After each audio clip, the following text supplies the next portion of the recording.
గ్రంథం తెలియజేస్తూ ఉన్నది, క్రైస్తవులకు క్రీస్తు యేసుకు ఉన్న మంచి మనసు కలిగి ఉండాలని చెప్తా ఉన్నది. హల్లెలూయా. బైబిల్ గ్రంథములో మనము చూస్తే క్రొత్త నిబంధన పుస్తకం ఫిలిప్పీ పత్రికలో ప్రభు చెప్తారు, క్రీస్తు యేసునకు కలిగిన ఈ మనసు మీరును కూడా కలిగి ఉండాలి. అది యేసయ్య స్వభావం, యేసయ్య మనసు. దేవునికి మహిమ కలుగును గాక. ఈ రాత్రి వాక్యం ఇచ్చినటువంటి ప్రభునందు దేవుని బిడ్డలారా, అలాంటి మనస్సు ఎవరికి లేదు ఇవాళ. యేసుక్రీస్తు ప్రభుల వారి మనసు ఏ క్రైస్తవుడికి లేదండి. ఇది చాలా బాధాకరమైన విషయం. యేసయ్య మనస్సు ఎవరికైనా ఉన్నదేమో అని ఆలోచన చేస్తే అది ఊరు కాదు, ప్రపంచంలో ఎక్కడ తిరిగి తిరిగి తిరిగి తిరిగి వెతికినా యేసయ్య మనసు దొరకట్లా.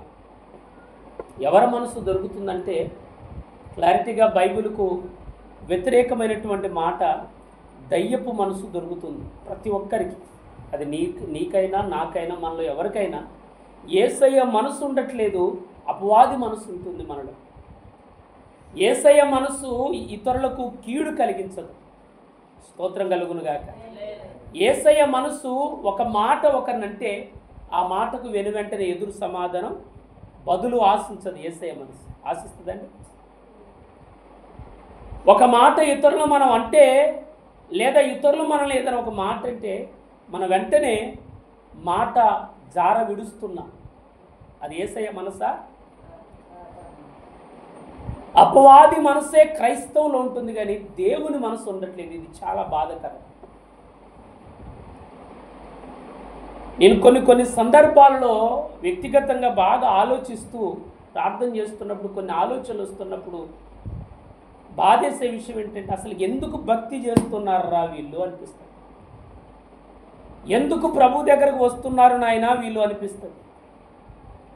వీళ్ళు రావటం కంటే ఇంటికాడ కూర్చోవటం ఉత్తమము కదా అనిపిస్తుంది. నువ్వు వచ్చావు, నలుగురికి ప్రయోజనం లేదు. నువ్వు వచ్చావు, నీ పక్కవారికి క్షేమము కలగట్లేదు. నువ్వు ప్రార్థనకు వచ్చేంటి, నువ్వు ప్రార్థనకు రాకేంటి. ఇవాళ నేను ఒక కుటుంబం దగ్గరికి వెళ్ళాను. ఇద్దరు కొడుకులు గాలికి తిరుగుతారు, కానీ తల్లి వెనకేసుకుని వస్తూ ఉంది. తండ్రి కూడా గద్దిస్తాడు, కానీ ఏమైనా ఎదురు సమాధానం చెబుతారేమో. ఆ గవర్నమెంట్ వాళ్ళు ఎందుకు కట్టించారో తెలియదు ఆ బిల్డింగ్, నాకు అస్సలకి ఇప్పటికీ అర్థం కావట్లా. ప్రతి వ్యక్తి అక్కడనే ఉంటున్నాడు. నాకు అనిపిస్తుంది చాలాసార్లు, అన్నం కూర తెచ్చుకొని ఇక్కడే వండుకొని తిని పడుకుంటే బాగుండేదేమో ఈ పిల్లలందరూ అనిపిస్తుంది. ప్రార్థన చేయకుండానే వద్దాం అనుకున్నాను.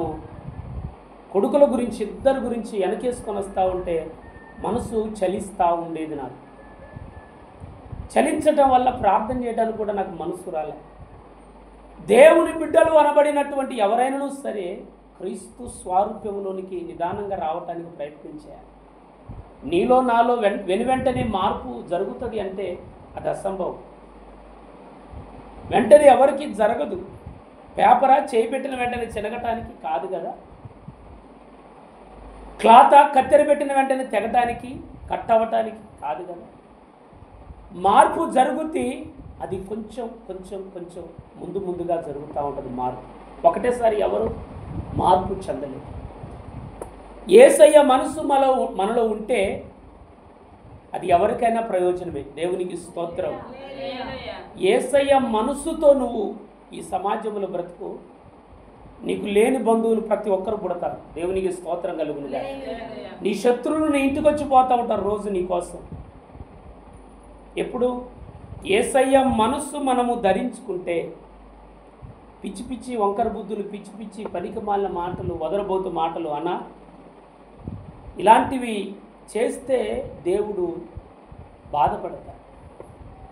ఒక తండ్రి ఇలా అన్నాడు కూతుర్ని, అమ్మా మేము నిన్ను అల్లారముద్దుగా పెంచాం, ఇవాళ కాలేజీకి వెళుతున్నావు, మాకు రిపేరు తేకు, మా పేరుకు రిపేరు తేకు. జాగ్రత్తగా వెళ్ళి జాగ్రత్తగా ఇంటి దగ్గర ఎలా వెళుతున్నావో అదే రీతిగా ఇంటికి తిరిగి ఎలాంటి మరక, ఎలాంటి మచ్చ, ఎలాంటి డాగు నీ జీవితంలో మేము వినకూడదు, చూడకూడదు. స్తోత్రం కలుగును గాక. బాప్తిస్మం తీసుకున్న మన విషయమై యేసయ్య అలా అనుకోడంటారా? నోటితో చెప్పాలి. మరి అనుకుంటాడు అని అనుకున్నప్పుడు మనం ఎలా బ్రతకాలండి? రేపు ప్రభు బల్లలో చేయవేయబోతున్నాం. మీకు ఆ సంగతి అర్థమైందో లేదో? రేపు ప్రభు బల్లలో ఆయన శరీరము తీసుకుంటాం, ఆయన రక్తాన్ని స్వీకరిస్తాము. మరి ఎలాంటి జీవితం జీవిస్తున్నావు అర్థమవుతుందా?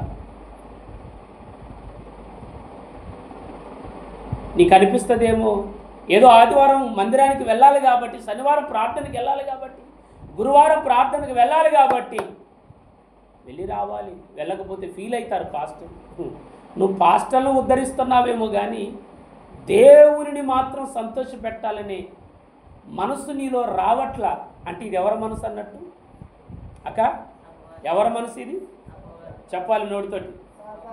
ఆ అపవాది మనసు, సాతాను మనసు